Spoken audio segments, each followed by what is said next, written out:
பாரதி ராஜாவின் இனிய புதல்வன் மனோஜ் மாரடைப்பால் காலமாகியுள்ளார். வயது அவருக்கு 48. பல படங்களில் நடித்து தனது நடிப்பாற்றல் மட்டுமின்றி எந்த வேலையும் திரைத்துறையில் கொடுத்தால் அதை மனமுவந்து செய்து தன்னை அடுத்த கட்டத்திற்கு தயார்படுத்தி கொண்டிருந்த மனோஜ் மாரடைப்பால் காலமாகியிருக்கிறார்.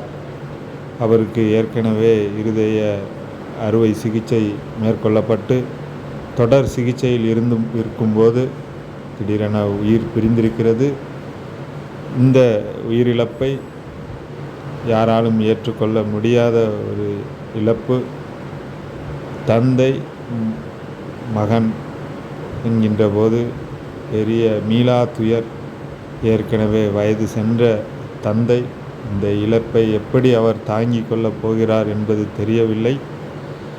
திரைத்துறையினர் மட்டுமில்லாது அரசியல் பிரமுகர், பொதுமக்கள் என அனைவரும் தங்களது ஆழ்ந்த இரங்கலை தெரிவித்துக் கொண்டு வருகின்றனர். இதன் மூலம் நாமும் ஆழ்ந்த இரங்கலை தெரிவித்துக் கொள்கிறோம்.